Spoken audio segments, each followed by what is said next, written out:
me welcome our convener and the leader of our group, our network, Dr.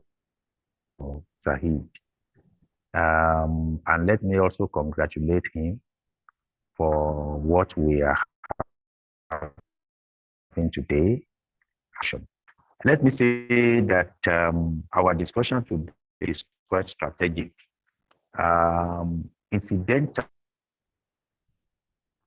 we are strategies for sustainability journalism to drive positive change. No doubt that every avenue that is available now, where people could be educated, where people could learn one thing or the other, where situations of the nation and even global concern are normally discussed when it comes to sustainability, journalism and advocacy cannot be overlooked. Now, we have to make sure that we do good reporting that will drive positive. Sahid, we met somewhere at a very close range at UNN Nsuka, where the issue that was to be discussed was community entry principles, which I handled in the course of the activities in that university. We were made to be guests of the. One thing that was my takeaway then was that we talk develop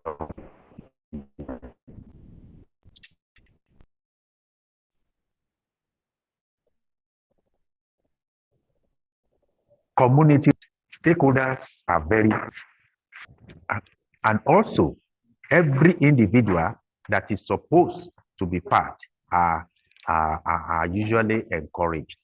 And there is bound to be documentation, and journalism is very strategic. So I welcome everybody to this our meeting today, our discussion, and I'm very sure that we are all going to enjoy this activity this day. And I know that our trainer is having a lot in stock to dish out to us.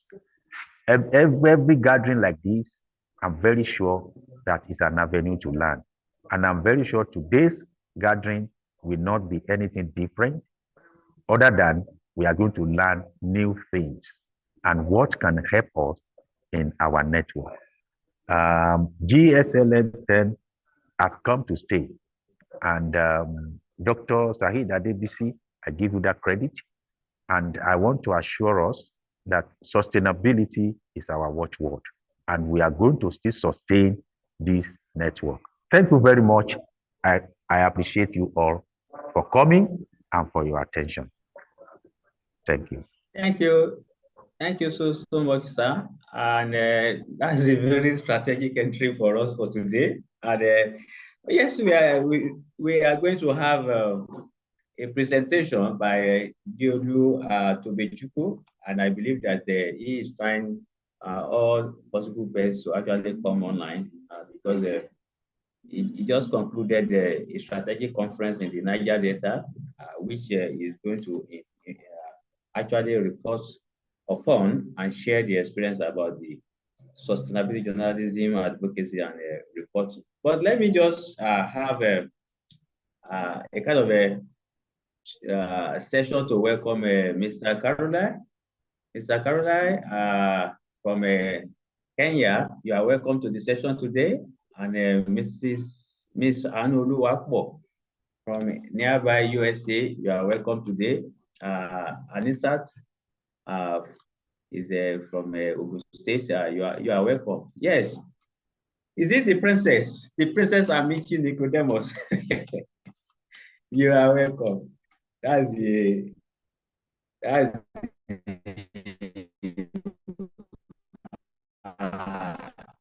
one of the strong advocates in this. Thank you for joining. And also we have Ms. Onome, I think her network is not that very strong today. And we also have our young researcher, Jennifer Olawuri. You are welcome. Yes, let me just give an overview to this strategic topic, and that is sustainability, journalism, advocacy, and reporting.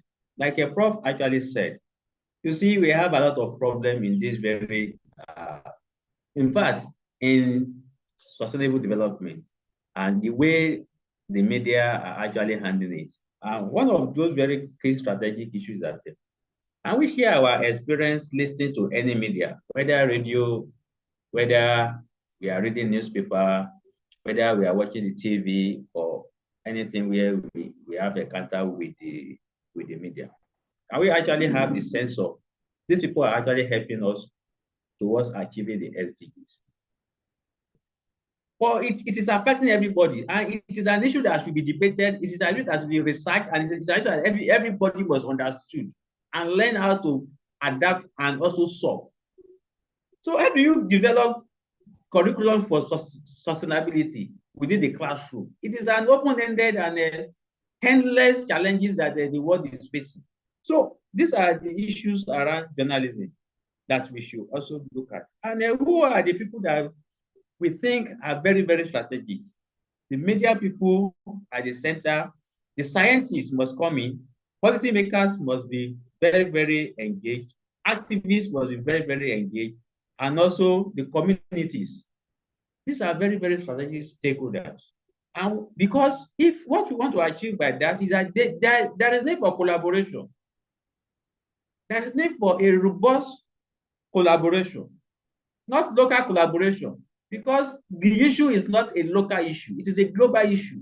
But the action must be local action because you understood and it is peculiar to those localities. But the issue is actually global. So the collaboration that is going to foster one thing, trust. The scientists must be able to trust the media. The media must be able to trust the scientists. Researchers likewise, activists likewise, community likewise, because activists are very, very complicated. Activism is very, very complicated. Selfishness is driving some of this very activism.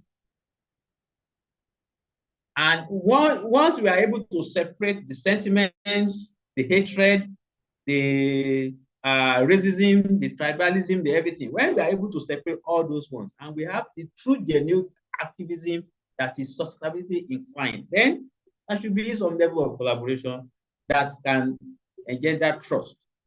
Then, after that, every outcome of such a collaboration is going to be very credible.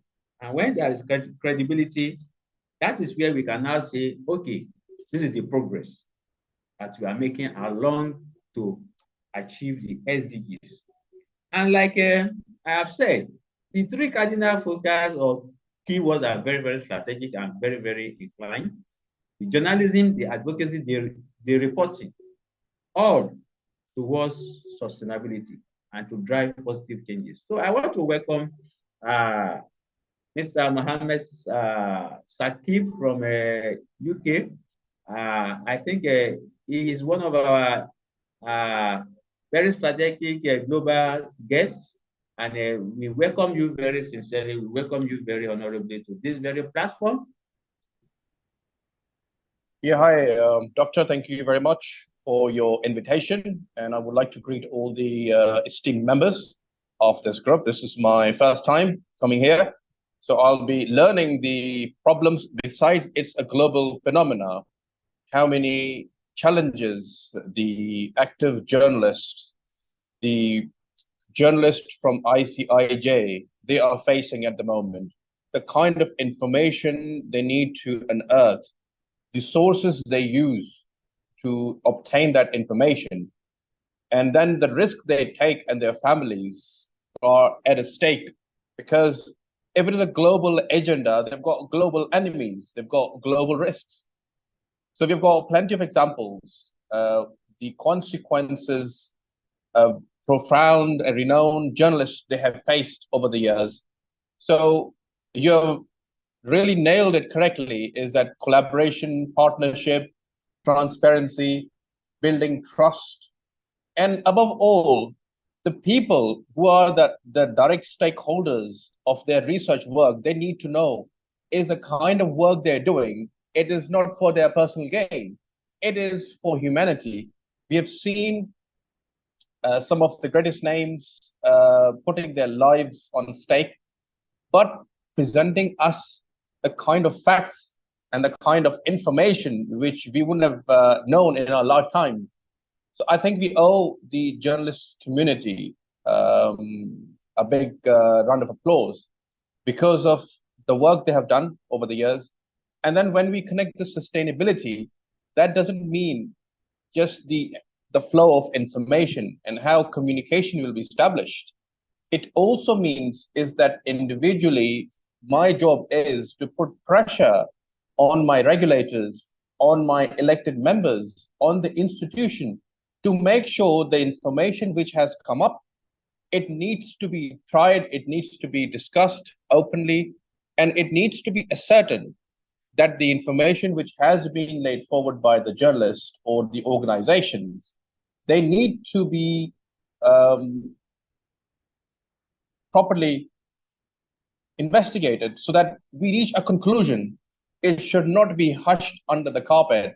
So what I would say is that the coming challenges, especially in the AI, as you might as well know, is that concocted stories, concocted videos and images, they'll be playing havoc as a wrong information or an information to misguide people, to misalign the decision makers on the basis of that information. So I would say is that these discussion deliberations will be of paramount importance to make sure we reach a conclusion. We shouldn't be going into the rounds and rounds and rounds, reaching no conclusion. But the efforts put in by the journalist needs to be conclusive, decisive, and provocative. Thank you very much. Thank you. Thank you so much, very much, Mr. Mohammed. And you have opened up a very strategic something which we are going to come back to you for. How can we empower the journalism mechanism and actors to actually not fall victim of fake facts, fake information, cooked and tech moderated information, not to wrongly inform the society. We are coming back for that. I think it is something that you need to also make a very strong contribution, because there is a big problem. There is a big problem with the technology that the media has to be empowered, because now every media people or every journalist has to be a deep-rooted, well-grounded researcher. That is what I'm seeing. That you are a journalist, you are all-round researcher, because anything you want to report on should be well researched, that you should be well equipped with tools and resources that can make you make informed information that is not going to mislead the society. That is number one. Number two is that I think researcher as the journalists need to become maybe something like an intensive security guide of the new modern world, because they will be the security agency that the public are communicating with, apart from the back end or the hidden security agency that is investigating and also combating the crime and the rest like that. I think the journalist these days has to be more serious and has to be more equipped, like the security apparatus of the what we know in the military and some other personnel, because it has become a critical issue now based on what you have just said. So we are coming back to you for that. Let me also welcome Cecily. We have actually nominated him and accepted him into the community since February. Professor Mitiu Oyinlola. Professor Mitiu Oyinlola, please let us meet you today.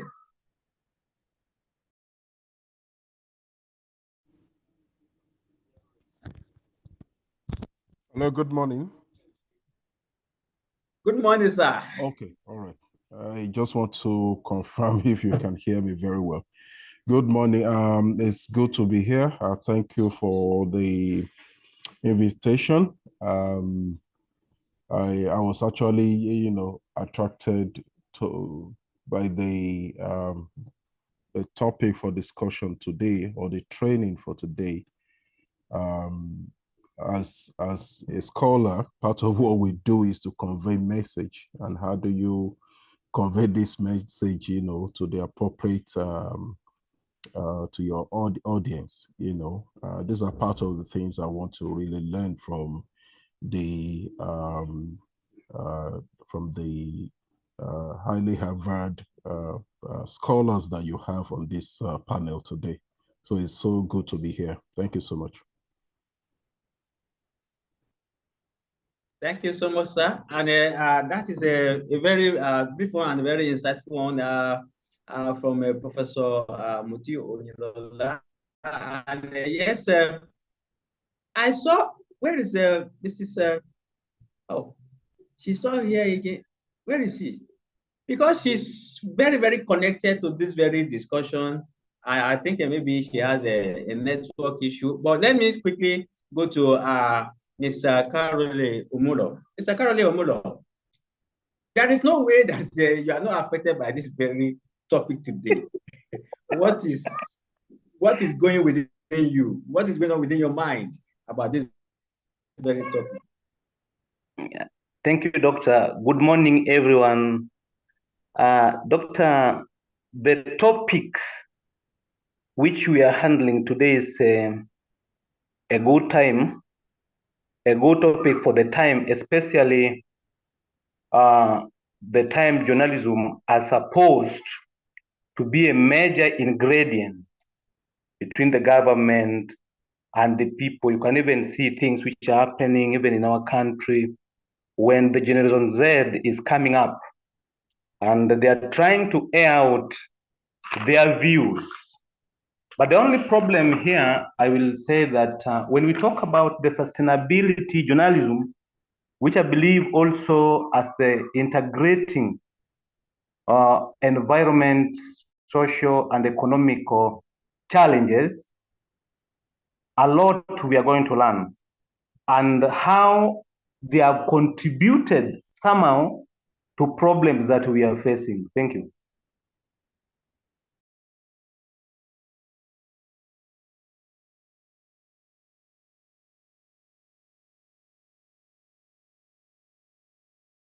Sustainable journalism that we can apply to help us curb, and this may be or may involve we checking how to pay these people, trying to involve the citizen in marketing, and also trying to build a local network with the local researchers.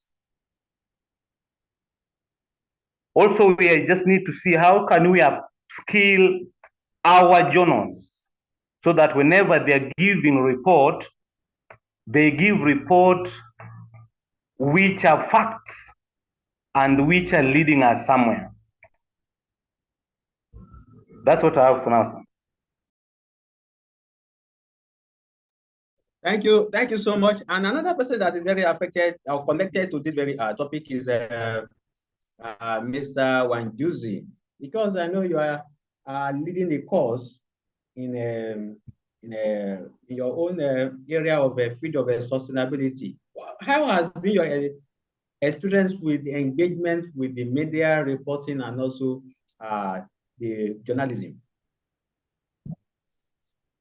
Thank you very much, Dr. Said. This is a very crucial topic we are discussing because I am an advocate. I'm a climate change advocate, and I advocate for environment protection. And my advocacy is faith-based because I'm using the Catholic Church to present my issue. And this information we give the public should be concrete, verifiable information so that we don't lead people astray. And for me, my advocacy is different from a journalist. I think they are not the same. Those are two different people. Because a journalist, I think, is trained to perform that duty. But my advocacy is the way I can contribute to sustainable development. And I'm actively involved in Uganda. And yes, I'm very happy to be here and listen what the rest have to say concerning this particular topic. Thank you very much. Yes, thank you. You have represented different platforms, different organizations that is not even Catholic inclined, and you have won several awards that, like, for the job that you are actually doing well. So it's just a way of saying that we have advocates that actually knows what they are actually doing and are having positive impacts in the society. And like you have rightly said that maybe journalism is actually a trained personnel to handle that or something. I think advocacy has become professional too, because advocacy is not something that anybody can just say, I wake up today, I want to be talking about something without having knowledge of it or without having knowing the approaches and also the best practices to actually do it. So I think it is also a profession uh, based on the definition of the advocates, because there are strong people in the society that the government even engage them from time to time to absorb the information that they needed to drive policies. So having said that, let me also go to Mrs. Onome, because I know this very issue is also very affecting your activities, and you have been engaging with these journalists and also the reporters and the rest of that. What is your experience about this? You're welcome. My name remains Onome Wilkinson, popularly called the Energy Priestess. Thank you very much. Sustainability journalism, a very beautiful one, which I believe plays a crucial role in driving positive change. Now, in my own sector, where I'm passionate about, because most times I like talking about my sector where I have really been passionate about, and where I'm passionate about is the energy sector. And okay, for instance, most time we have challenges, for these things, and we decided to look into why we are having this challenge and how can journalism be sustainable. Number one, I always believed in investigative reporting. In this oil and gas thing that we do, which is energy education, if you're going to be talking to students, you have to do in-depth investigations. We have to conduct thorough investigations into a lot of environmental practices, into the new things that are happening that are revealing the true extent of the impact on ecosystems and on communities.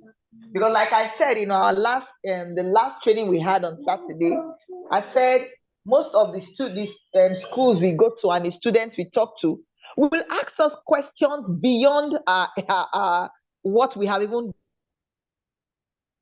gotten to, the things we have received. We realized we needed to do more of in-depth investigations. You have to so that the things we're bringing out will be through and they'll work, in the same, that they should be, how will I put it? They should be real, not things that we just cooked up or we just talked about. Now, secondly, looking at Nigeria for one, the challenges we are having is we hardly collect data. We're supposed to have what we call localized data collection, where we gather and analyze data that is specific to this oil producing region, so that we can get a clear picture of the local environment and social impact. Like I told you, the course of my work, I go in the communities, I meet a lot of impoverished persons, children that are angry at the society, because of what is happening. And so if we're not able to do such localized data collection, that's why you just see ambiguous reports being pushed out by some of these journalists. They'll just say, oh, this one is happening now. And when you go to the creeks, you discover that what is happening there is different from the things that are being said. And so if they want the journalism to be sustainable, then they have to do in-depth investigations, especially in these local communities. Now, last week I talked about community stories. Everybody wants to tell the stories the way they want. Like here in Abuja, oh, the stories in Abuja are different from the stories that are happening where I come from in Oloibri, or where in the creeks where these people are faced with the real life situations. They want their stories to be heard. How can journalism, sustainable journalism, amplify their voices? How can their voices be heard? Nobody wants to hear their voices. We just want to come out because I'm a journalist. I just write things. In fact, hearsays. This is what I believe in. Let me not fight. Don't worry. This is what I think should be happening. Meanwhile, when you go to the communities, when you hear the things they say, you'll be shocked. And so I think one of the ways of saying journalism should be sustainable is for us to amplify the voices of the affected communities so that we can humanize the data. A lot of data is not being humanized. I think like Dr. Sakim talked about the AI issue. People just come up, bring up stories, put one and two together, put pictures together, and they push it out. We are not humanizing the data until our data is touching humans. That is, we are humanizing it, not AIizing the data. Then we'll keep having problems. Now, you also talk about collaborative journalism. I believe if we want to actually succeed in this sustainability in journalism, then there should be collaborative investigations. Now, let me tell you something. I think it was yesterday or day before yesterday.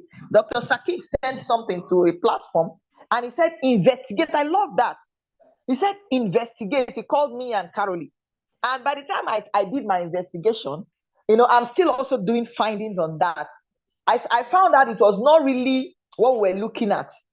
And so it's better, it's good we have this partnership with international journalism networks, NGOs, and even research institutions so that we can share resources, expertise, and data.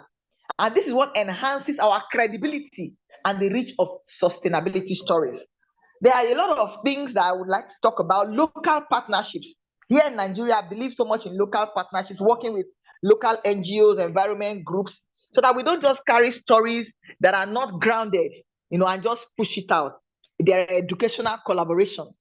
If we partner with educators, now take for instance, I do a lot of educational stuff. Most of them have been free. I've been funding myself. I've not really gotten anybody to fund me.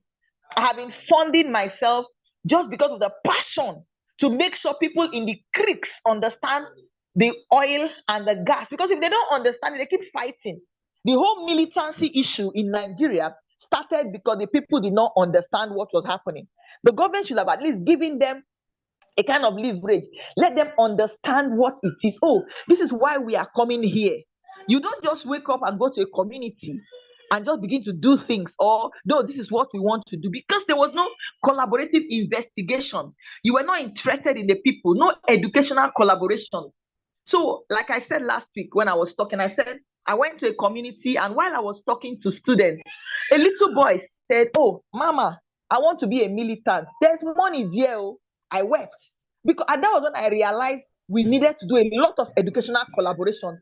Reach out to schools. Yes, thank you. Thank you, Vino. I'm taking so much of the time. Thank you very much. I'm very sorry. Thank you so much. Yes.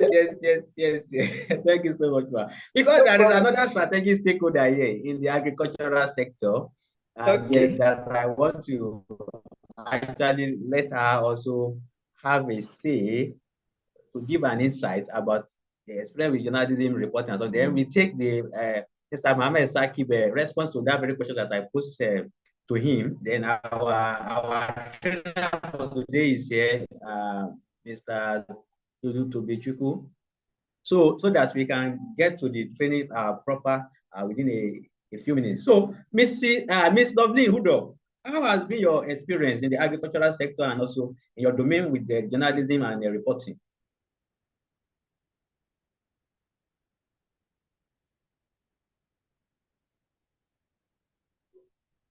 Miss Hudo, yeah. Please, I'm listening and in transit. It will be a bit noisy. Can you excuse me for today? Oh. Yes, sir. All right. That's very okay. So let's quickly take Mr. Mohammed Sakib response to that very strategic question before we welcome the trainer to take the floor. Mr. Mohammed. Yeah, thank you very much, Dr. Zahid. It's an honor to speak to everyone and to share my opinion. I've just mentioned one of very important things is the basis of the journalism or the freedom of information.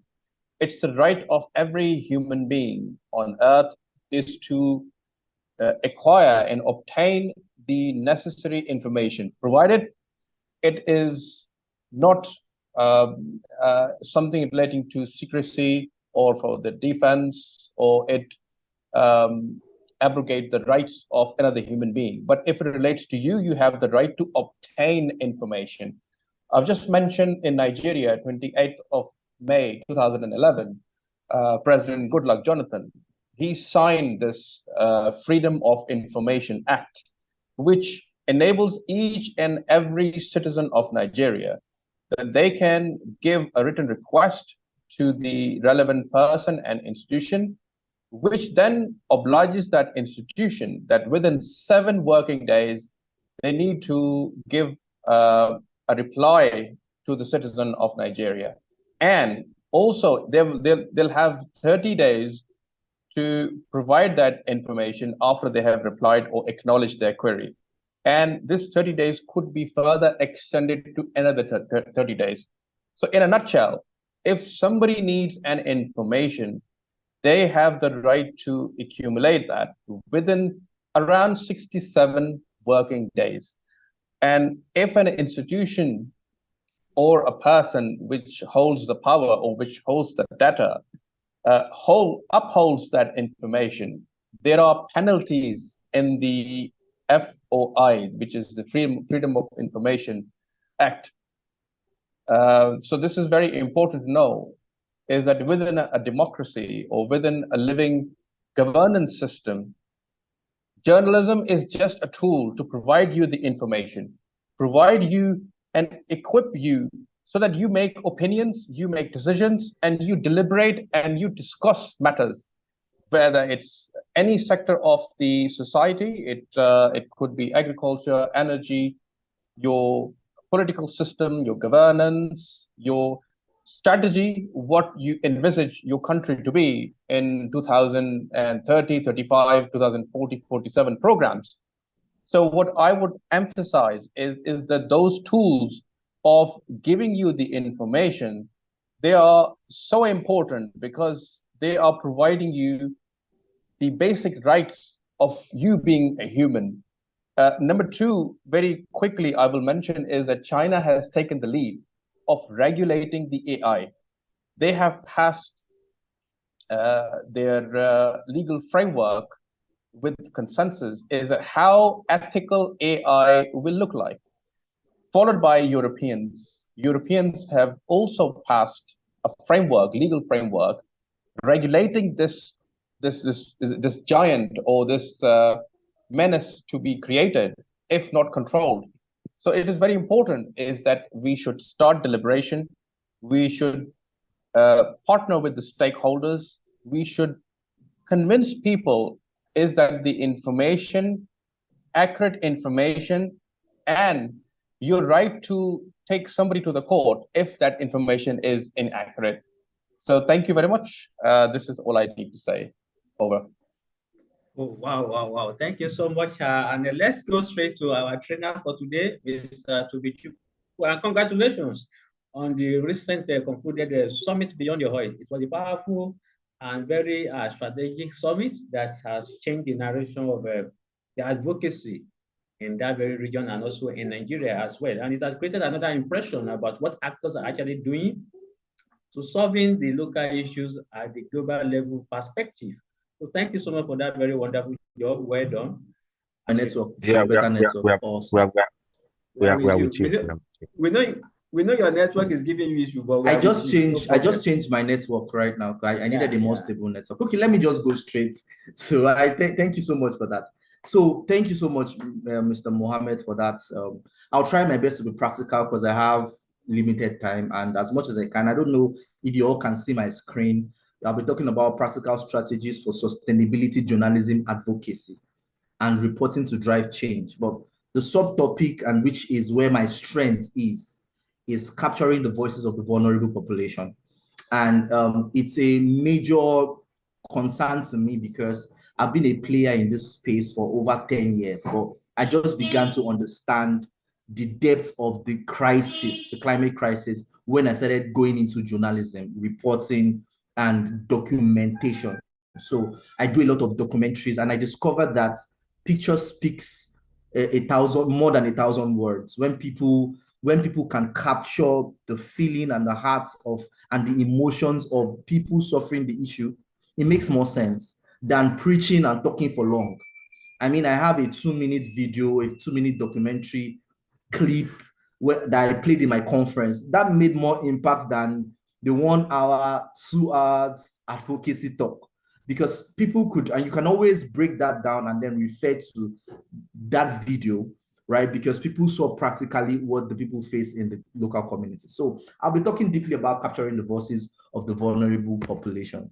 Well, how did we start? Let me just introduce myself. My name is Tobechiku Prosper Diolu, right? I'm a climate justice advocate. I've been in the NGO space for over 10 years, right? But I just entered into the climate justice advocacy in the last 3 years. The reason is because I saw that a lot of our issues in Nigeria, especially in the vulnerable communities where I work, is tied to climate change.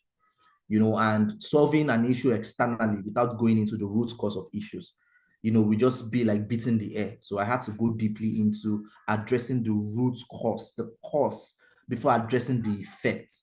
So you talk about hunger, you talk about people that are being displaced, but you look at that, those are the effects, but the cause usually has an underlying cause in the whole climate crisis. So I delved deeply into understanding what this climate is about. So as a conventional NGO, we saw the need to begin to advocate for climate change, even though we didn't fully understand the scope. But in 2022, I was privileged to visit Bielsa during the flood crisis, where I was dumbfounded. When I saw what was going on in Bielsa, you can see. I mean, there are worse pictures than that. Then my advocacy did not just become. My advocacy moved from myself. It now became about the people. When I saw the crisis on field. So the stories I heard were very sad. I met a particular woman who lost I think she lost one of her child to flood, and she showed me the videos. There was a flood that the child was sleeping on a bed and he rolled over, and her bed is higher. She didn't know that the child had rolled over, and she didn't know that there was flood. Right? She woke up in the morning to see her baby floating on the water, and she showed me the videos. She showed me the picture, and it touched me deeply. Right? So the stories were sad. I realized that most people who doubt the reality of climate change would not do so if they saw firsthand the effects. So if stories were told, and if the voices of the victims were heard and seen, so storytelling and documentaries are at the core of our advocacy at Lean Green. And we have seen that picture speaks more than 1,000 words.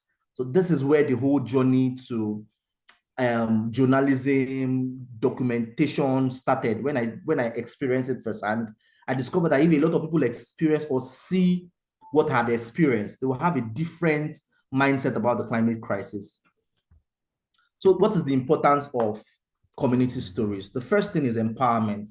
Community stories empower marginalized groups by giving them a platform to voice their challenges and aspirations. So a lot of these guys, you see, when I went to this community, you can see the picture. I first of all visited their chiefs and their elders to tell them my intention. Look, I want to tell your stories.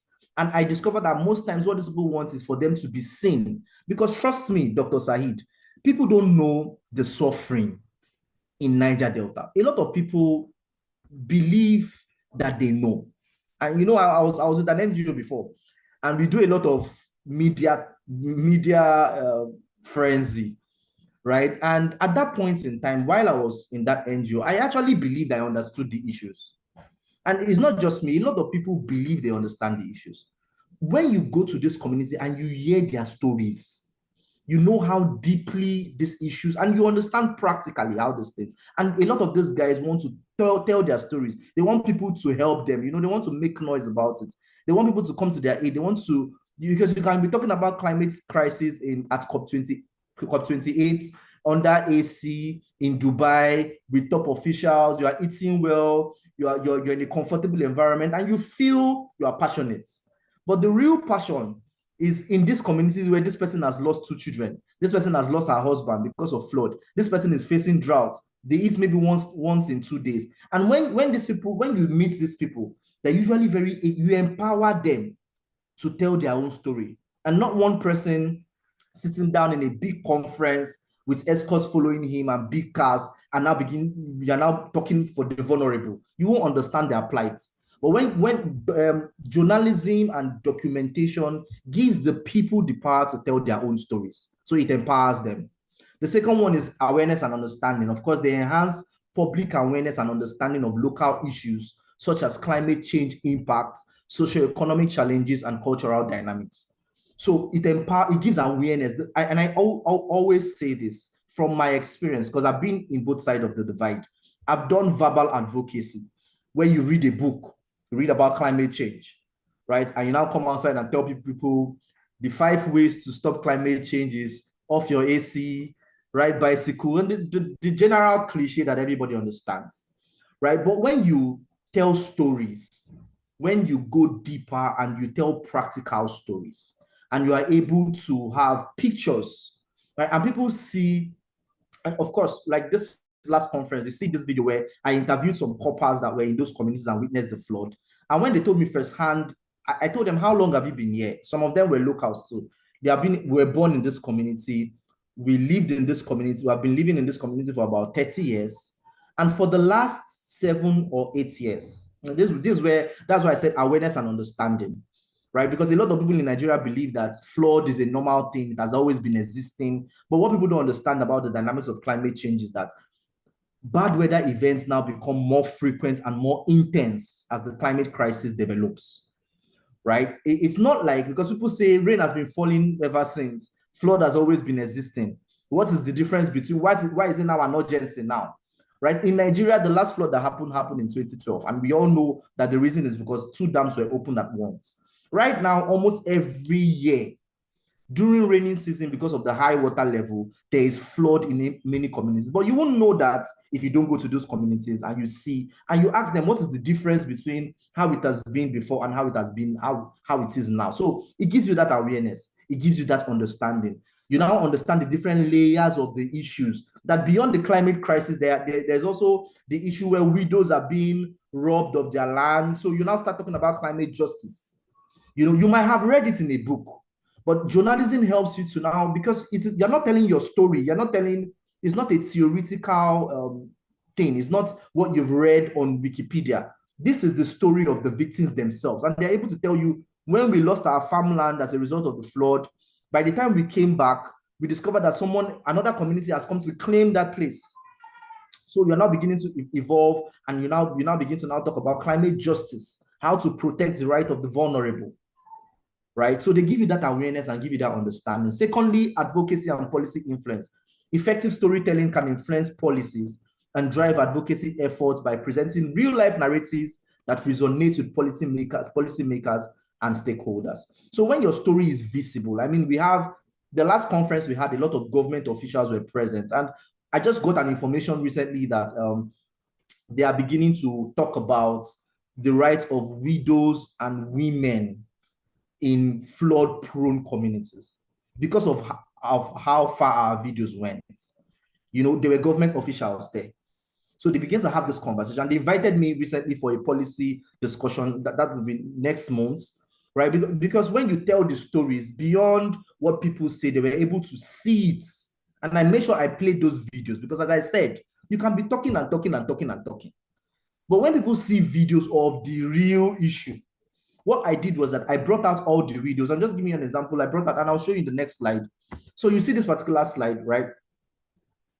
this is headlines, yeah, the headlines, captions, and thumbnails. So what I did is that I brought out all the widows that were affected by flood, and a lot of them, their husbands died from the flood. I made sure I was specific. I said, look, I want widows that have real authentic stories. So when I brought those people out, I said, tell your stories in front of the camera. Don't hide anything back. I tried to use, and you see, I tried to use in my videos, the first, if you watched my video, the first scene you see, because not everybody has the patience to go through all your video. So you make sure that the headlines, the captions, the thumbnails is something that will attract their attention. That's why I said in a fast-paced generation, people don't, thumbnails, headlines, and caption play a very crucial role because people are impatient. The first picture they see, the first clip they see, the first 30 seconds is enough to capture their attention. So a compelling headline and caption or thumbnail has the power to capture the attention and spark curiosity, right? So you see that I'll first of all use the picture or the clip of a widow that was complaining and talking about how her land has gone, her family has gone. And probably after this meeting, I'll send the first 2 minutes clip of my documentary so you see what I'm talking about, how effective. So when you see that, if your headline is good, your caption is good, the first image representing your video is captivating, people will want to go deeper and see everything you have. Right, so it's important to have the right caption and the right headline or the right thumbnails. Of course, you know, thumbnails are the first picture you see before you click on a video. The next one, you have to understand the community, right? You have to understand, let me shift this. You have to understand the community. It helps you to understand the community. Journalism and documentary, research and engagement. First of all, you must show interest in their stories and culture. As I said, a lot of people don't understand journalism. The first thing you see, this hoodie I'm wearing is the same thing I wore when I went to this community, because the first thing you do when you go to this community and you want to tell their stories is that you have to identify with them. You have to be as simple as they are, right? You show interest in their story. You gather that curiosity. You show them that, look, I don't have money. I may not be able to help you, but I can show your story to the world, and there will be people out there that can help you. I want to know, and you show that there's this sense of, so I'm this kind of person that I'm very curious. I like watching documentaries. You know, I love stories. So you must carry that. Before you must be an effective storyteller, you have to be an effective story listener, right? So you must be able to hear stories and then trigger them to show them that, oh, I'm interested in every of your culture. I'm interested in what you have to say. Conduct a thorough research to understand the specific socio-economic, cultural, and environmental context of that community. So before you begin to make conclusions, and it's a lot of what I see unprofessionally done is in PLA, PROA, I'll talk about that later, which is participatory learning and action, participatory rural appraisal. What the idea is that you learn from the community and you don't go to the community trying to teach them, right? If not, you will never capture the essence of their story. So the first thing is you go with that, trying to understand the different dynamics. Okay, why is it that you had to move from year to year? What were the factors? Who are the community players? Who are the key people in this community? Explain in needs assessment. If you've done core community development job, you understand what needs assessment is. The first thing you do is historical profiling. Then you now do stakeholders analysis. In that stakeholders analysis, what you're expected to do is to break down the different sequence of that community or that place. Who are the stakeholders here? What role does the men play, the women? Understand their social economic dynamics, you know, and their cultural, environmental context, how it affects the community. The third one is you now begin to engage directly with the community leaders, elders, and members to build their trust and gather authentic stories. So when you get that, the first thing you do is you don't begin to on your camera and video them. No, the first thing you do is to listen to them, engage them directly. First of all, look for their community leaders, look for the people that have influence, right? Those are the first people you capture. Who are the people that have influence in this community? Who are their women leaders? Who are the youth leaders? Who do they respect? There are certain people who are not political leaders, but they are well respected. Of course, if you've done community work, you know that you have to identify those people. There are certain people who are not so, you know, empowered politically, but they are historians. They know the history of those communities. Everybody in the community know them. So when you say, look, I want to know about your community, they'll say, go to that man's family. He has been there. His grandfather was one of the founders of this family, but he's a drunkard though. You just buy one palm wine for him and he will tell you everything. And usually when you go to those kind of places, you buy one palm wine or one beer and you give it to them and they tell you everything, right? Those are the people that have the core of the information. So you engage directly with those kind of people.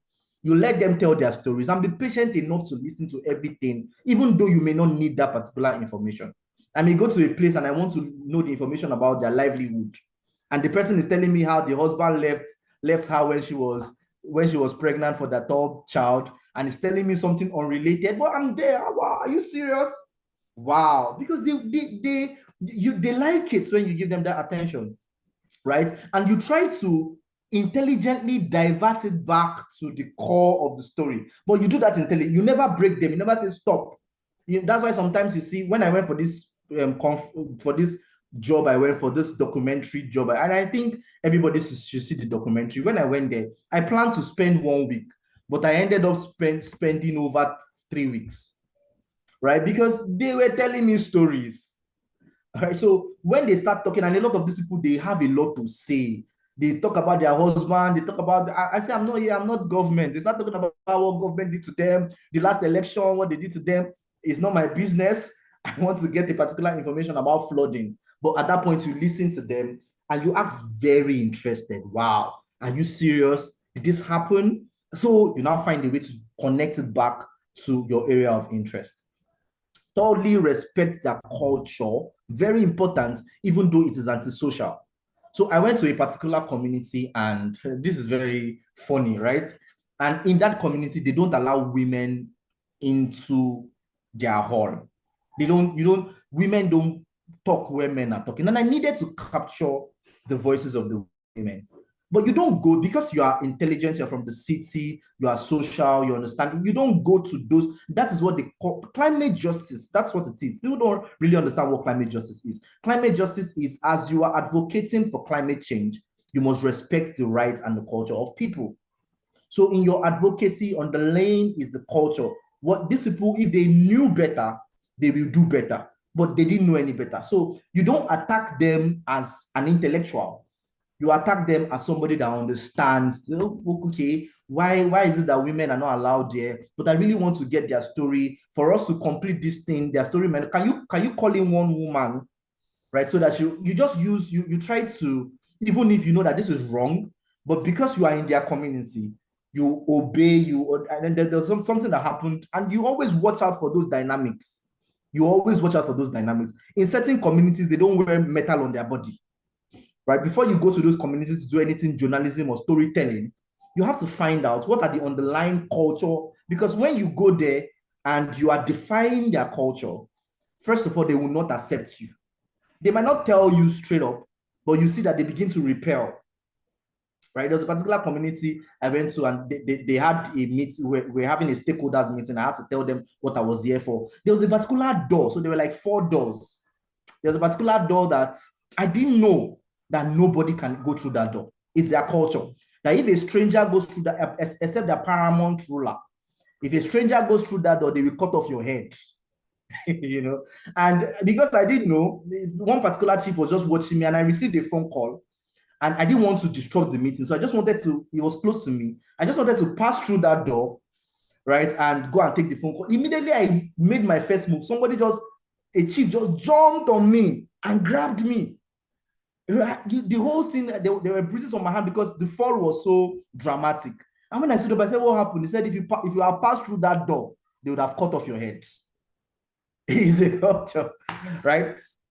And you just imagine, I'm like, why didn't you people lock the door with key? Why don't you put a sign? It was so dramatic. You just understand that a lot of communities have very, very strange cultures, but you must understand those things, because usually is in those cultures are born out of stories.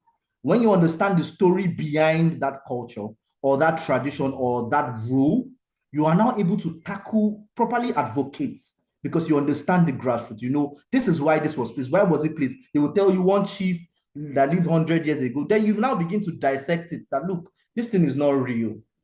this thing is not, it doesn't happen like this. And that's where, but first of all, you must understand it. You must listen to it. You must respect it, even before you begin to advocate. Okay, let me run along, right? So the next one is the key element of effective community stories is authenticity, local voices. Use real life testimonies and experiences to capture the authenticity of community challenges and resilience, right? You must use life. Like, for example, look at this picture, the one below, you see that this house was destroyed by the 2022 flood, and they still live there because they don't have an option. Right, this particular one upstairs was the farm I went to, that he lost all the fishes, he lost everything. So your story must be authentic, because there has to be the voices of the community. When you go to these communities to tell these stories, talk less and project the words from the community more. Don't help them complete their statements.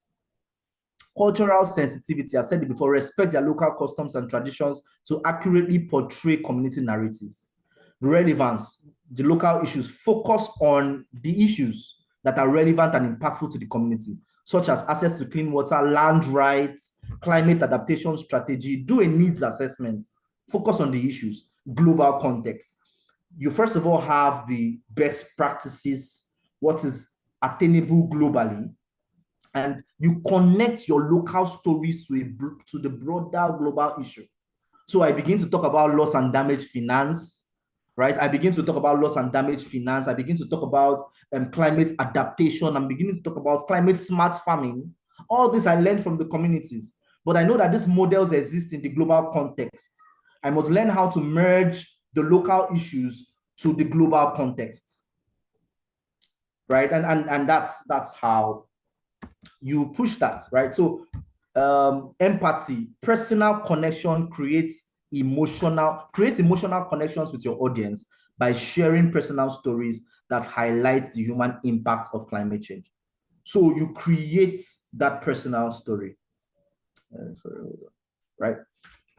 You create that emotion. So you see my videos and you see the widows talking. At some point in time, the woman was saying, I no get food, I no get farm, my children no fit go school. So I told them, use your language, talk with let's cry for help, right? Because you won't be able to, the way I'm telling you now, if you see the videos, it will be different, because you see the condition of those people, you see their emotions expressed. It creates empathy. And for every policy and advocacy to fly, empathy should be the forefront of it, because you're talking about humanitarian work. The strength of the law was made for man, and man was not made for the law. So the underlying principle between any policy, any law, any structure is humanity. So you have to first of all get that empathy from them, talk about their challenges, then you build bridges. Use the empathy and understanding between different society groups through shared stories.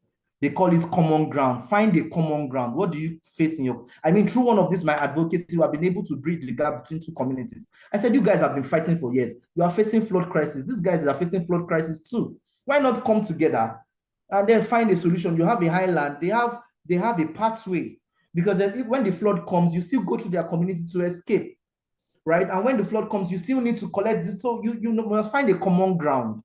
So in your journalism, in your storytelling, you are looking at two things. You are looking at getting the information to the stakeholders, and you're looking at creating a solution within the circle of people that you are targeting. So you kill two birds with one stone. The next one is I'm almost rounding up. Technical and techniques for gathering stories. Interviews, conduct in-depth interviews with community members to capture their perspective and experience. They call it you have a questionnaire, but you have to use a semi-structured questionnaire method, right? You use key informants interviews. You use key informants. So you have a list of questions you want to ask, but then you keep it open-ended. But you must have a guide. Use open-ended questions to encourage detailed responses and uncover nuanced insights. Observation. Spend time immersed in the community to observe their daily life. You have to, and it's what a lot of what we do in Nigeria is haphazard interview, and it's not just Nigeria, globally. You don't rush in and rush out. And I said, before you start setting your camera, stay there for like 2 or 3 days. to understand their dynamics, right? Know them, understand. You write your reports from observation.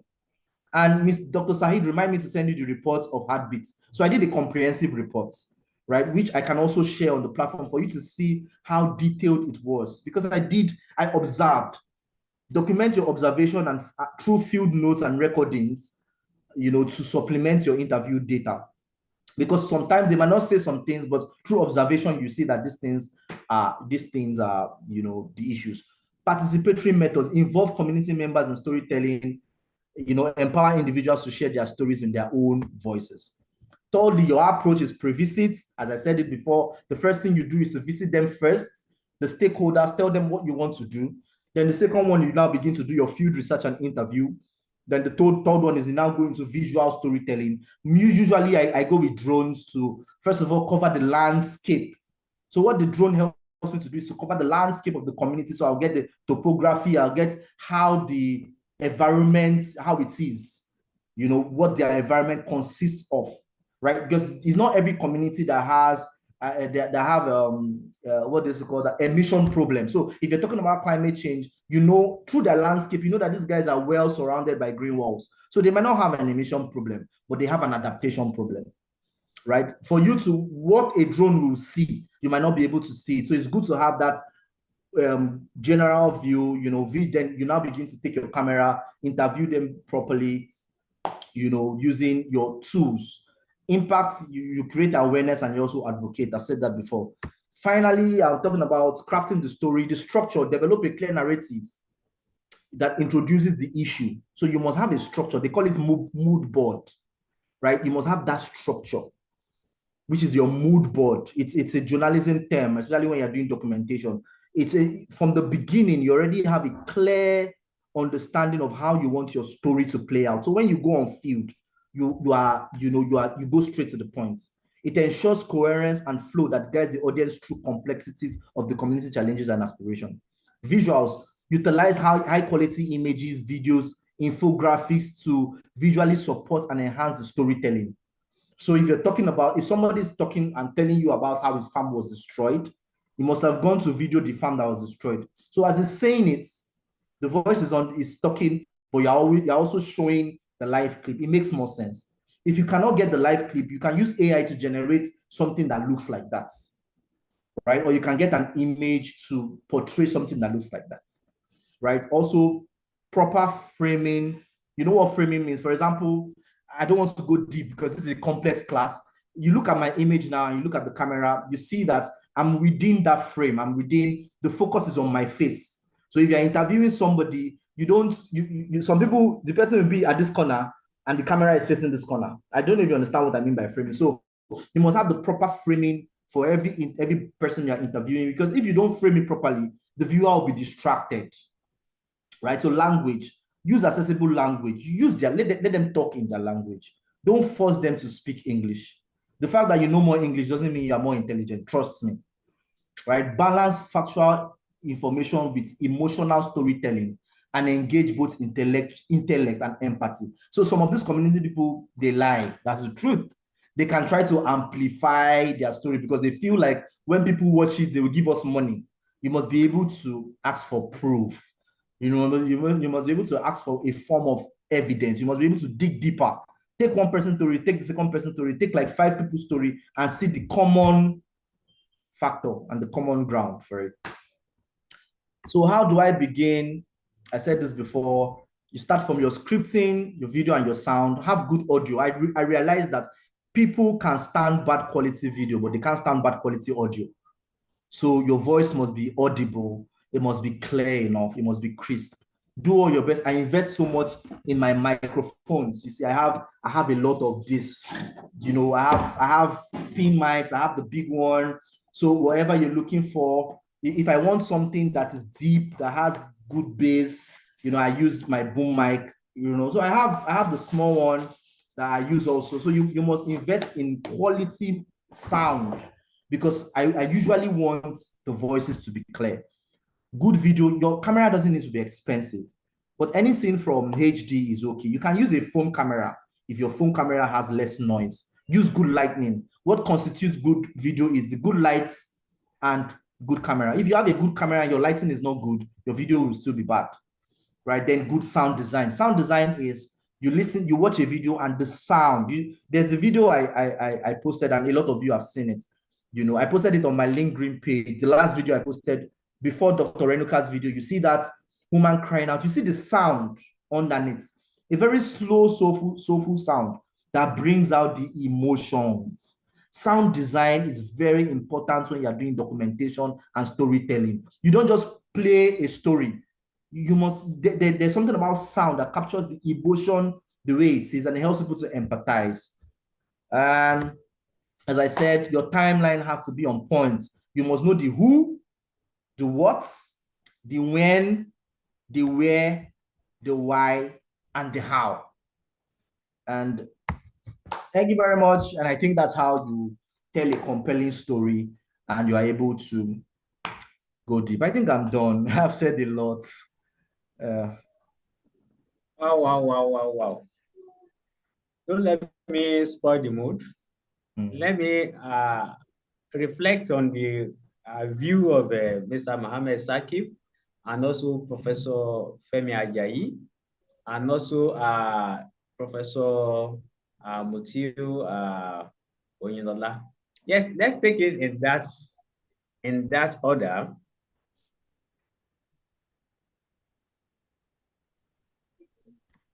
Yeah, hi.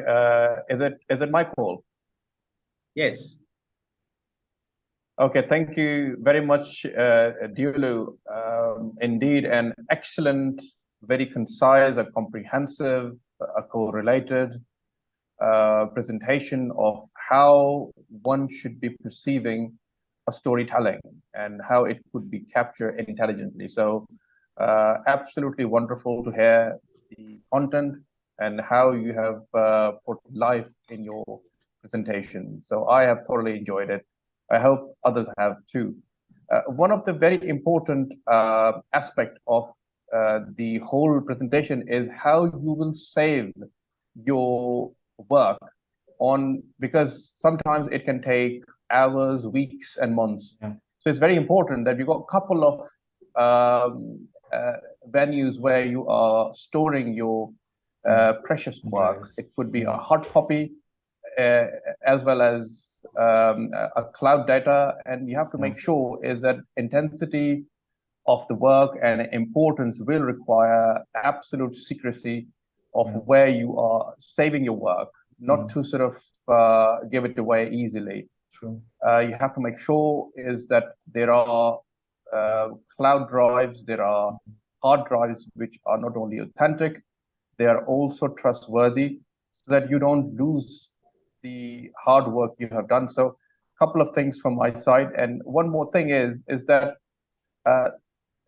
when you're editing a video, that is, I think, the most difficult time when it comes, because each and every second is so precious to you that you have to concise your storytelling in a way is that it is pertinent, it is amusing, it is action-based, and it provokes the ideology which you want the listener or the viewer to get from the content you've made. So it's a couple of things I would add, and just need to sort of quickly recharge my phone, and I'll be back. Just give me a second, please. Yes, sir. This our presenter this day has really done a very fantastic job. It gives me a kind of impression that GSLSN has really come to stay, like I said at my opening remark. This presentation is so fascinating to the extent that it brought knowledge, theory to practice. And theory to practice has really presented a kind of link between what we used to know in theory, what people have learned in their various professions, and now to practicality. And this practicality is really making it more interesting to the extent that what GSLSN has been advocating has really come to play. Now, let me start by saying that our presenter, I guess, is not, it doesn't just enter into the world of this journalism and advocacy just by the tip of a finger. He must have done a lot of um, internalizing and a lot of work. And I also want to say that as he was presenting, I imagine that it may not be him alone. It must be a teamwork kind of. And because it's an NGO, maybe he's heading the advocacy, the NGO, the journalism, and series of activities. And like the first comment was made, that how is he able to store all this information? Because that is one thing that we know here, that we lose our information so many a time carelessly. And Dr. Sahid, we agree with me. Dr. Adebisi, honestly, he did a lot of work when he was at, I think, about sustainable, whatever, what have you. And all of these things has been built up into the experiences that he has. So many things have gone into the experiences of our presenter today. But the problem I have is, how are we going to ensure that we don't lose this trend? We don't lose these activities. More so that it is now that we are now beginning to bring education, advocacy, scientists, everything is being brought together now. In the course of his presentation, he brought agriculture in. And remember, there was somebody that was talking energy and agriculture. So now that means we have a lot of work to do together. Apart from that, honestly, let me again congratulate our presenter. He did a very concise, in-depth, and fascinating work. And his presentation also shows that he has a command of that field.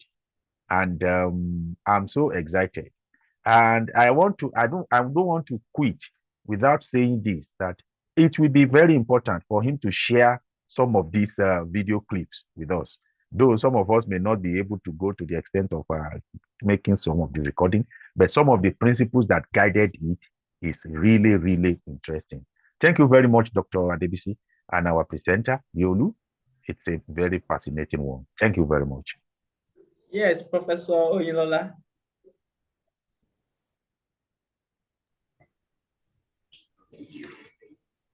All right. Hello, can you hear me? Yes, we can hear you. Okay. I would like to thank Diolu for that presentation. So much has been said about the the um, the quality of that presentation.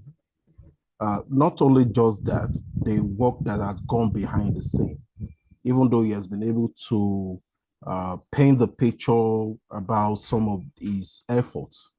There would be period where maybe because of certain events that occur in the course of documenting the documentation, it will feel discouraged because of certain reactions along the way. How he is able to overcome, some of these challenges is something that, I would like to him to talk about a bit. It's a very fascinating, story to hear. And beyond that, I think Prof. Ajayi has mentioned a little bit about what I had in mind, and that has to do with some of us in academics, and for him that is on the field, I can see quite a lot of gaps between what we do as academics and in making impact, and what he does, as someone on the field in really ensuring that this impact, goes all the way down to the people. So in bridging this gap, I think there's a whole lot of work to be done. And this platform will surely provide such great avenue to ensure that some of our products are able to gain from this kind of interaction, and they can incorporate this highly fascinating stories from Diolu into their work, and they can also be encouraged to do greater things. Great work he has done. Great work he has done. I can't say that any further. And in terms of the storage, Mohammed made mention of that. And currently, I am having that problem. And although I just had to listen to the presentation, as soon as I leave this place, I'm going for one IT technician to help me recover a disk, about 500 gig. I have information there, and I have a report to submit on Monday. I could not just retrieve that information. So it's a whole lot of things on saving or documenting, and how you're going to save in the hard drive and online is something that is very critical for anyone doing research and also documenting life-changing, work like this. So I really appreciate the presenter and also Dr. Advocacy for creating this platform. The impact is beyond what we're seeing. It goes beyond what you're seeing. So thank you so much. Thank you. Well, thank you so much. And I will just open 2 mics for our new scholars to also lend their views, and we get back to Mr. Diolu for his responses. Then we open the general comments that we are going to take to actually end this session. And let me open mic for the Anulua Kemi. Yes, thank you very much, sir.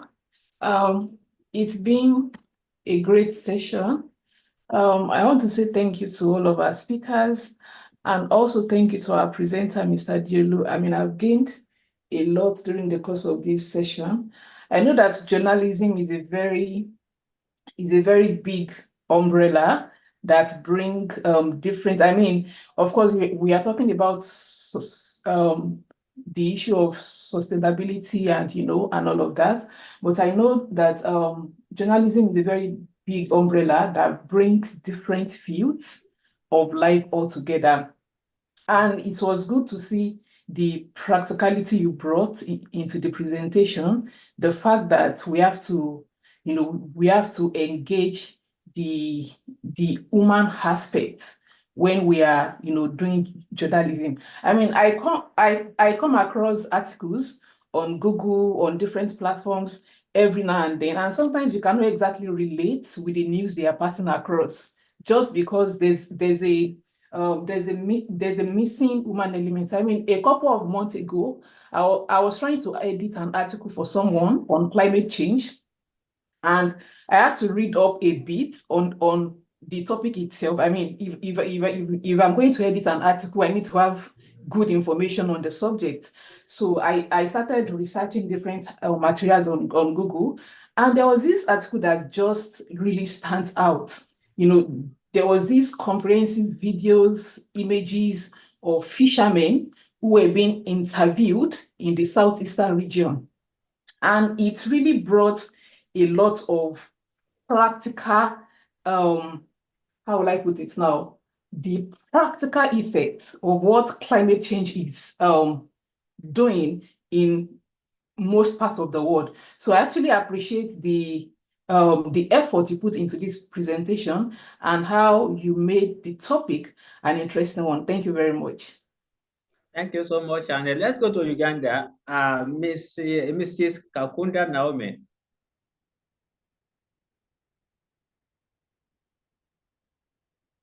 Mrs. Kakunda Naomi. Yes. Thank you very much, Doctor. Thank you for recognizing us from Uganda, and we also, yes, I'm here in Uganda. It's very cold. You have brought a very interesting topic, and it's a catching topic. for everyone. I really appreciate that. Yeah, the discussion for today is all about how can we lay up, or what do I think about the strategies in journalism. And much has been said. I just only want to contribute a few of some that have been left out or they have been mentioned. And I emphasize on the issue of media literacy. Most of these journalists, it's a very good industry and an interesting industry, and everyone has picked an interest in it. But most of the people, they don't know what really to do. And I think people are lacking knowledge on what to report, how to report it, and the policies in reporting. And I'm emphasizing that some countries should have some policies. Not take an example like us in Uganda. There is freedom of speech. And because of that, this industry has been affected. They are professional people who are doing very good work. But the other issue has also penetrated. And you know, people always love lies. They don't know that they are lies, but as long as you add any lie, people get an interest in it. So this journalism is very good, and it helps people to share their pain. And especially now, like here in our country, people have grabbed people's land. But now the police is not helping, and the policies are not working. So the only tool they have is media. Media has played a very key role, and I really embrace it. It has played a very key role on helping people. Secondly, media has contributed something towards corruption. People now are no longer corrupt because of media. As long as you do it, journalists are around. And in Uganda, over like 5 MPs have been arrested. But they don't fear the law. They don't fear, but they only fear media. So I think, and I encourage the media, they should collaborate so that these marginalized people, they can also be helped. And another thing, there can be community engagement. These communities, some communities are very far, hard to reach areas. But how can we reach there? The media can do that within a short period of time. And I also encourage the issue of transparency and accountability. Is there a transparency? I said in our country, everyone can wake up and you start on your own things. Freedom of speech is not, there are no clear policies limiting people. So transparency is also an issue in journalism. So for you might think that the information is true, yet it's not true. I can give you a scenario. This was a very bad scenario because this lady is my boss. She heads a department, and most of her work, she's publishing, teaching, that is her life. But someone hired a journalist. I think they had issues, hired a journalist that you go and shame this lady. You go and shame her that she's poisoning. The president is using her to poison people. So this journalist talked a lot of things, weird things about this doctor. And eventually she was arrested. Now reaching there, they searched in her phone. They looked for all connections about her. There was nothing like government intervention or anything to do with the government. But good chance it's the media again which saved her. Because after she was arrested, then the family members called the journalist. Please, our mother has been arrested. Come and rescue. So the media played a very key role. So I appreciate you for introducing this topic. And I think my colleagues will exhaust much about this. Thank you very much for listening. That's another perspective. That's another powerful perspective where media is doing a rescue mission where all instruments actually were maybe were rendered irrelevant or were rendered powerless. Maybe that is incorrect. And that's the reason why media has a lot to do with sustainable development if you want to get it right. So, Mr. Adiolu, so you can respond to some issues now, and also you can open the floor for all stakeholders to also make a contribution. Then we close the session for today. Thank you. Okay, so I mean, you can ask questions if you want, but I wanted to talk about Mr. Mohammed made a very important statement about saving, right? I'll address that and also talk about the challenges, the challenges that those two things. I had an issue on field with this last project in Delta State.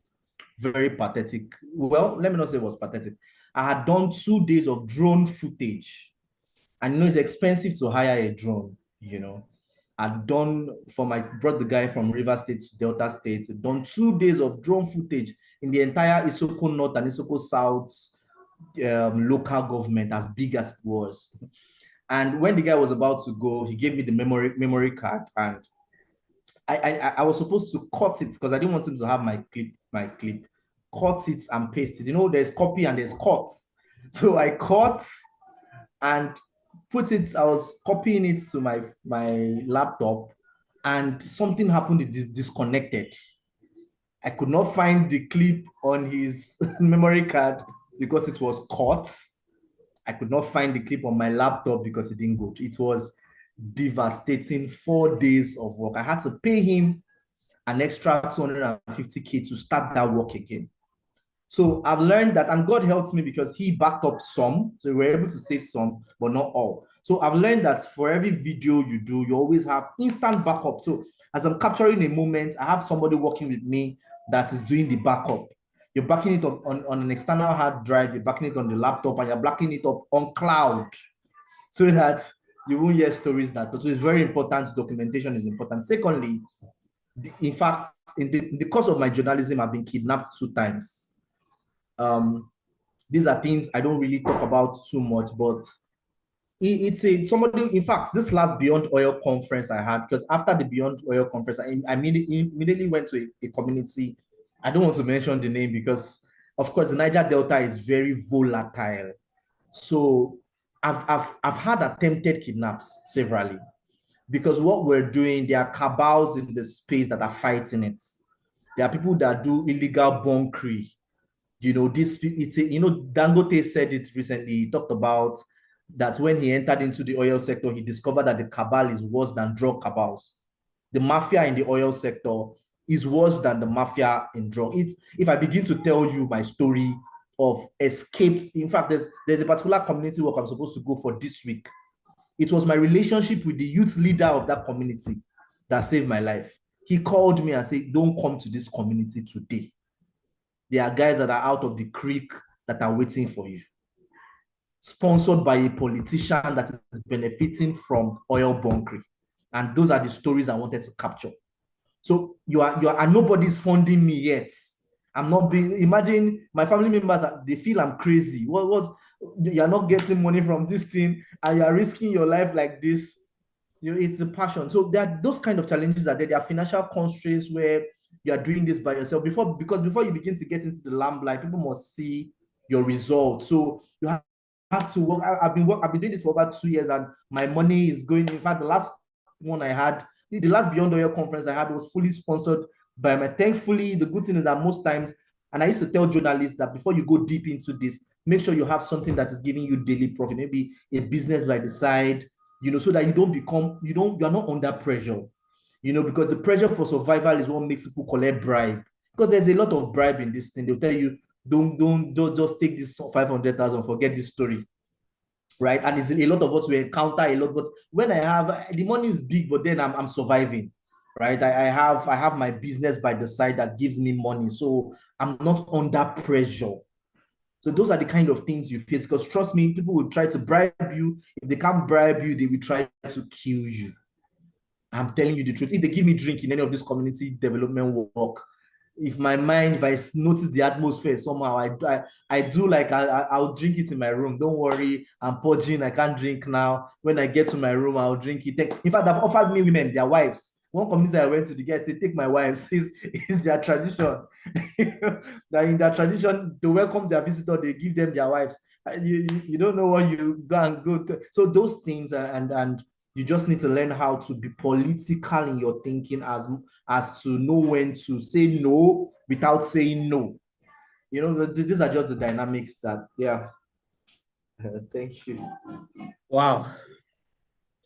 There is different from classroom and a real life experience. Thanks, Doctor, once again.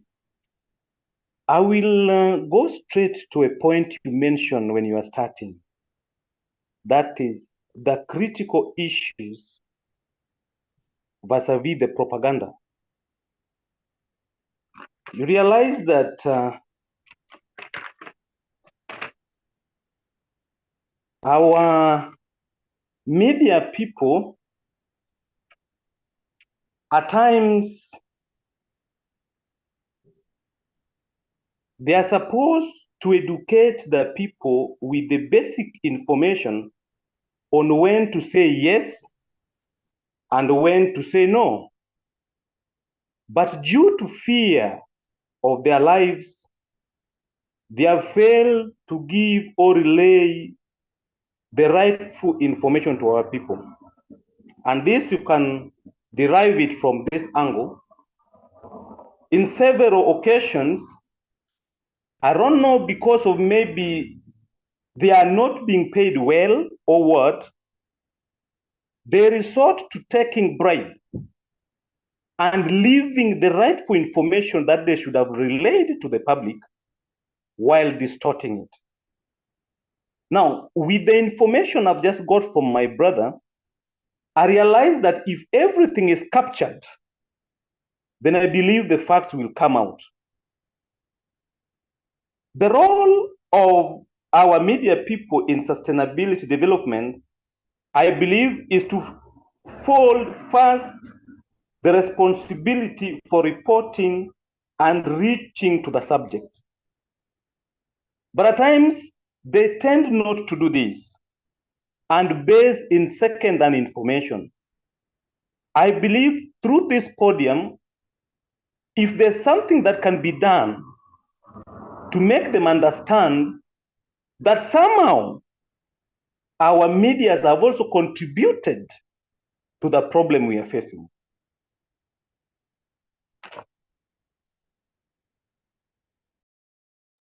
Yes, that is very, very key. That is very, very key. I like the way you have been able to quickly capture what we started with and what the experience of what Mr. Jolu said now. That's propaganda actually most times sponsored and even out of fear of because there are some influence and there are some authorities that are actually trying to edit and also even tailor a certain narration towards a particular direction. That's very, very possible. Because it is a natural, if you see a threat to your life and you have an authentic story and they offer you a bid or a deal, so it is for you to choose. And at that very behind the scene, nobody is there or nobody was there. So it is only what you push that people will believe. That's a very, very strategic one. Thank you, Mr. Caroline, for that. Yes, Mrs. Onome, very, very quickly, what have you seen to the discussions over and the presentation of our trainer? Thank you. First of all, I want to appreciate Mr. Diolu for how he dissected this. It shows that he's actually a true investigative journalist and on the field journalist. I want to appreciate you for that, sir. Thank you very much. And I just want to quickly run through the last thing he said about him running a conference and a few persons tried to stop him. In this journey of investigative journalism, you should be able to draw the line when you say no, and when you're saying no and not actually saying no, softly. And I kickstarted the first Oloibri Oil and Gas Festival in Bayelsa State. And that was when I uncovered a whole lot of things. I'm just trying to add buttress what he's saying now about certain persons sponsoring things. I did the first Oloibri Oil and Gas Festival at the oil well where oil was first discovered in Nigeria. And while we're walking towards that, a few persons came and said, "Can you drop this idea?" I said, "Well," I was like, "Why should I drop this idea? This is what I'm doing," and all of that. And that was when I discovered that contracts have been given to persons to build this there, to build different things there. And because I felt my coming there to do such thing, I will probe and bring out information. I was almost kidnapped at different times. And when I saw that there was a threat to my life, I practically left Bayelsa State and moved to another state, and I was operating from there. So to be an investigative journalist, actually, it's not really easy. But if we want to get the truth out there, then we have to do in-depth analysis, in-depth investigations, drawing the line while we are also trying to preserve our lives, because this is where wisdom is profitable to direct. Wisdom is very, very important. Even as a journalist, even if you're not a journalist, you're trying to investigate something, you have to apply wisdom. I think that's what I drew from all he has been saying. You have to.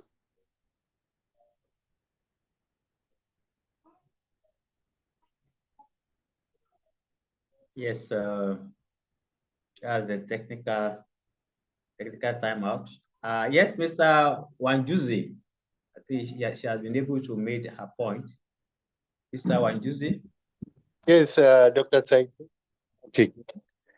Now, out of what we've been discussing today, I've not heard anything about, there are these people who go out and do the journalism or the advocacy, and in line of duty, they are arrested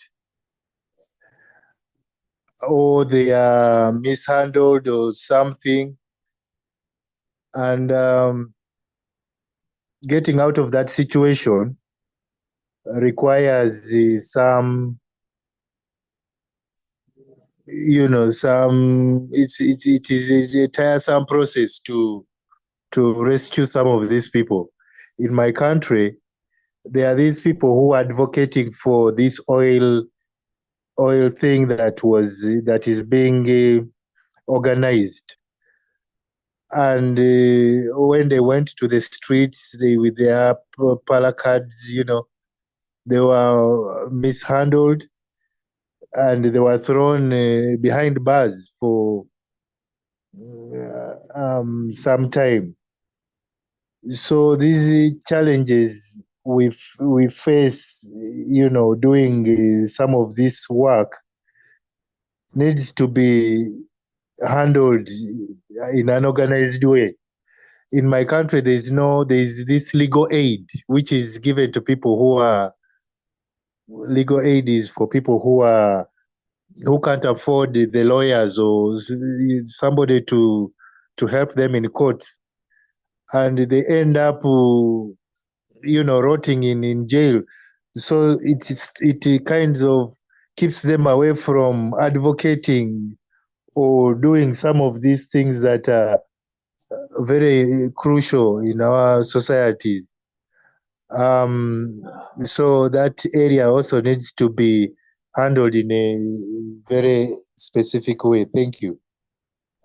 Yes, thank you so much. And let me just add a kind of a review to that. I think journalism, like we have said in the beginning, must be designed with objective. And it must not be an instrument to attack, because that is where the issue of maybe ransacking, one party is ransacking the other, or the other party is if it is objective, and the objective is not a damaging one, then there is a kind of a lean way to actually escape most of these things. Because if what Mr. Diodu was actually to attack the stakeholders, he would not have survived most of these things. But it is just on a fair cost of let's actually help the situation. That's the reason why the people that his work is trying to help has been able to inform him of some other dangers that are on ground. So, but if it is attack, definitely it's going to be one party versus other. So I think that area is a gray area that every advocate and also journalists need to address. It's every actor in journalism and also in advocacy, even sustainability actors should be fair and not biased and be balanced. That's the best way to actually have all the stakeholders within one's cycle, because there is a huge gap and confrontations and all issues between the leadership and scholarship. Big issue. But because some of us, we understood that there is need to bring these two divides together. So we need to iron the issue that the leaders are going to understand, to accept the leadership, to accept the scholarship, and need to also look a way to make the scholarship understand the language of the leader so that they can work together. But in the reality, they are opposite ends, because they are fighting for a cause that is best known to each other. But we cannot achieve sustainable development if we don't look at where we can nexus the two together and let them agree. And that has been what major stakeholders has been able to drive, to actually let them see the realities that a sustainable world doesn't need division. We need to bring all parties together. And I think that is the idea that I want us to imbibe from this very conversation. Advocates should always be fair. Don't incline to one particular party or one particular agenda. Try to reason from their own perspective and see a way that you can convince them, and always have a plan to educate your soldiers. That is very, very important. Have a plan to educate your soldiers.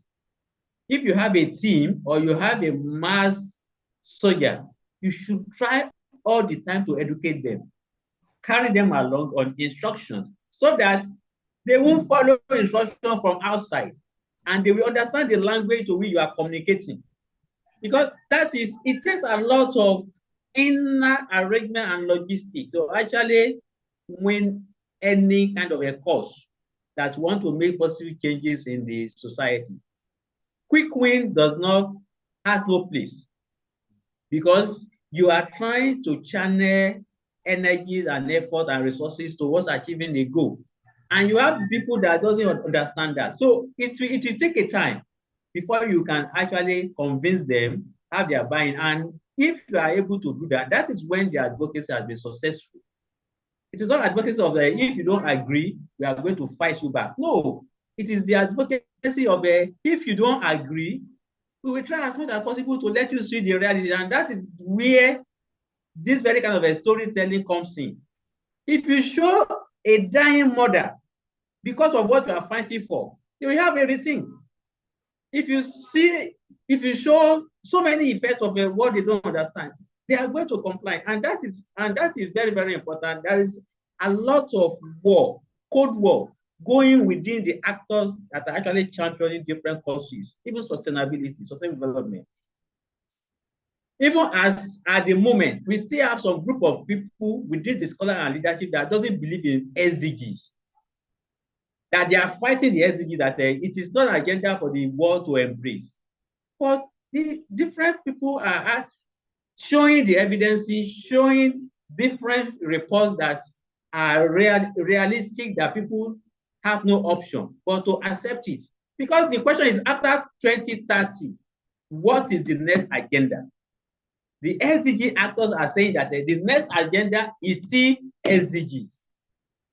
And some people are cooking another thing entirely, that after the SDGs, there must be another thing. And they are plotting different orders to actually change it. So these are the policies of issues around human development.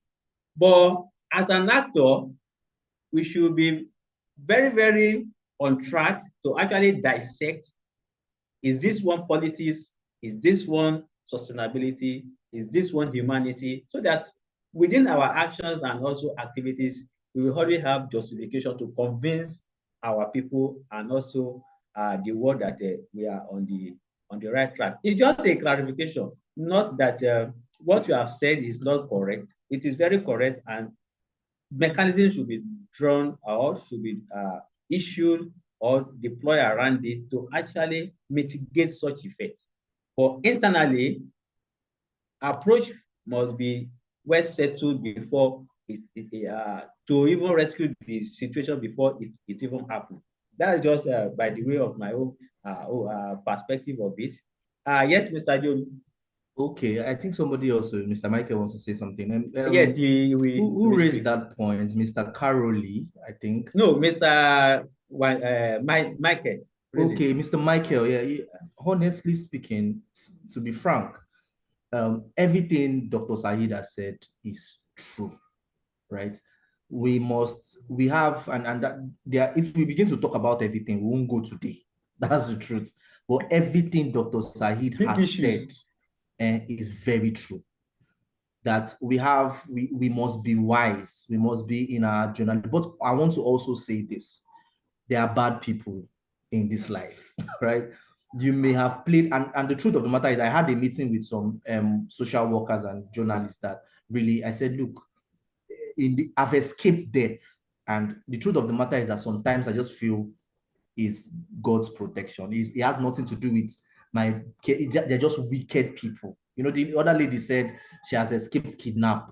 These things, some of these things, you may think that you are talking to a human being. You may think that this person understands what you are saying.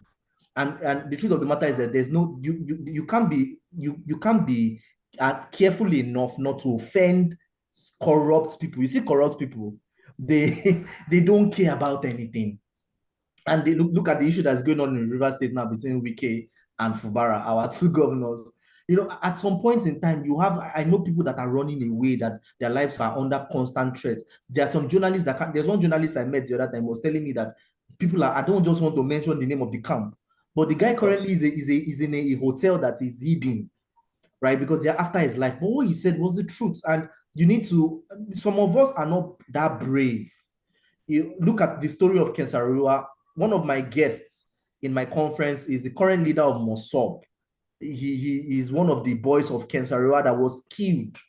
People think it's only Kensarua that was killed. This whole Niger Delta environmental issue you're hearing about today, it was Kensarua that raised that noise. He was killed. He died for the cause.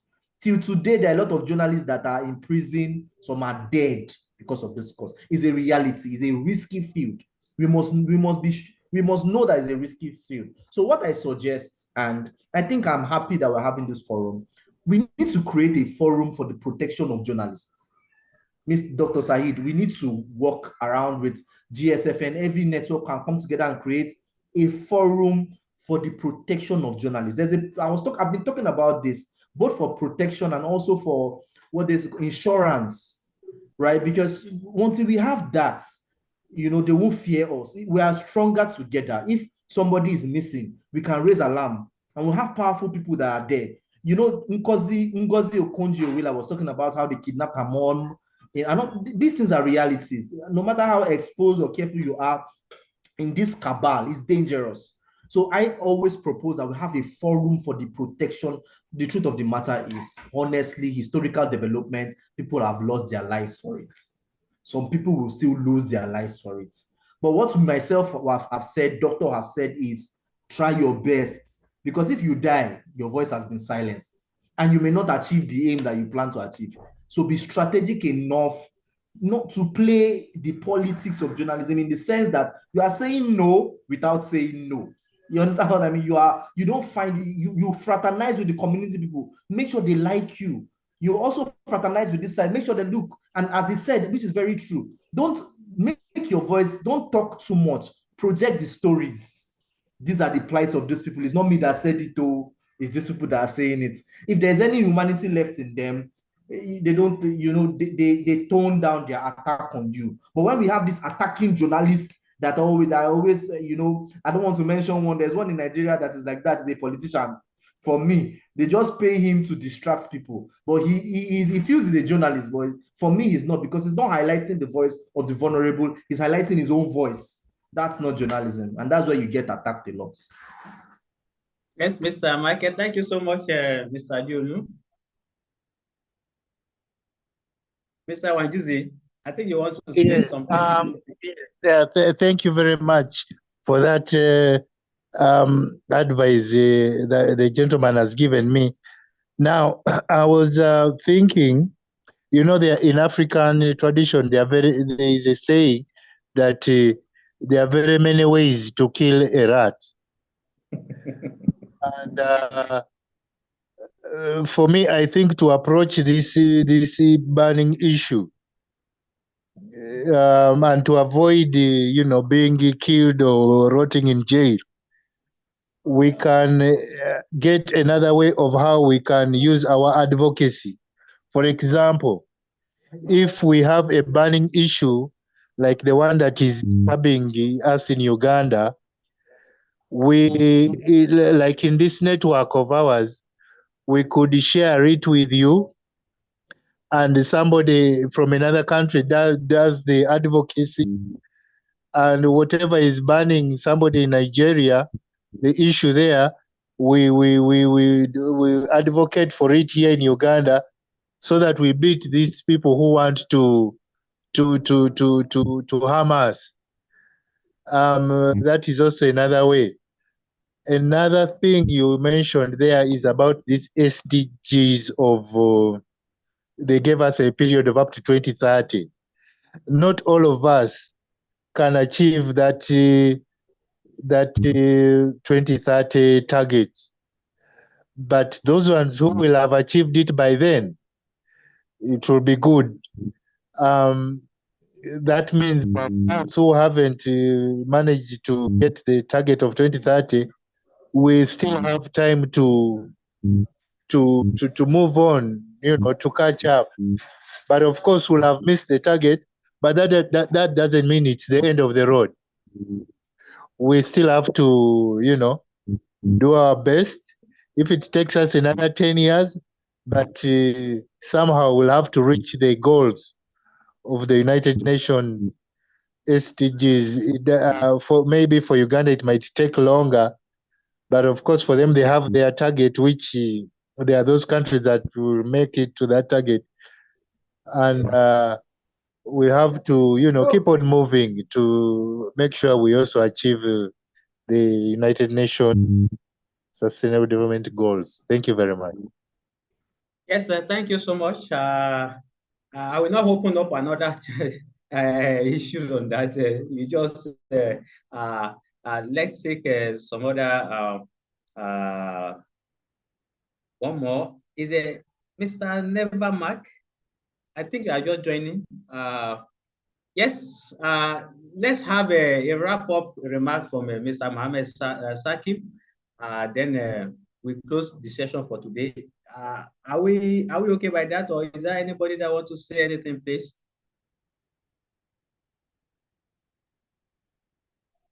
Yeah, hi, Dr. Saeed. Thank you very much for giving me the chance to quickly wrap up this wonderful session. I must say it's been an informative journey from my side, learning new things. We, as an organization, we also conduct awareness and learning courses on SDGs, because the longest journey starts from the first step. So unless you take the first step, you cannot start the longest journey or the most difficult journey. So we, as the organization based in UK, provide consultancy in terms of learning the standards of the UN SDGs, the ESG, the GSI, and various other compliance requirements, which will become mandatory. It will not be an option in coming days. So this is what we do. So if any assistance is needed, please let me know, and would be glad to help out. Indeed, it has been a very conclusive, a very informative session. I must say, taking perspective, one thing we have come to terms is that at least we are trying our best to create this solution, which is not only abreast to the world and global standards and goals, but it's also sustainable. It is ethical. It is giving you that solace that you would like to live as a human being. You have the right to say, to gather, to live, to get the information in any way you would like to. It could be social media, it could be investigative journalism, it could be government policy, it could be an observation. So this is right to be treated as a human being. I think that is the pinnacle if we can achieve it. Thank you very much. Thank you so much. Thank you so much. And yes, let's have the closing vote of thanks from one of our scholar members at the SLSN. That is Olawore Jennifer. Please, vote of thanks to close the session. Okay, thank you, sir. I want to thank you, Dr. Saeed Hadibisi, for coming up with this beautiful platform. And I also want to especially thank our guest speaker for today, Mr. Diolu, for giving us such a wonderful presentation. I personally, as a researcher, a young researcher, you have made me to understand how to bridge the gap between reading about field reports in journals and actually seeing the practical aspect of it, what it entails, and the challenges and the possible solutions to it. So thank you very much for a wonderful presentation. And I also want to thank everyone who attended this seminar this morning. Thank you for taking out your time to join and to involve yourself in the topic of discussion today. So thank you very much. And we look forward to having you around in the next session. So by this, I think I'm bringing this, I'm supporting this show to come to a close. Thank you. Are we in the parliament? Thank you so much, everybody. Thank you so much, everybody. Then we meet next week to celebrate our half a year of activities, where we'll be releasing the gratitude to all our members, the old and the new, and also the icons that we have been able to identify in the global community. So thank you so much, and have a very lovely weekend. Thank you. Thank Thank you. you. Thank you. Mr. Said. Thank you. Thank you very much, all.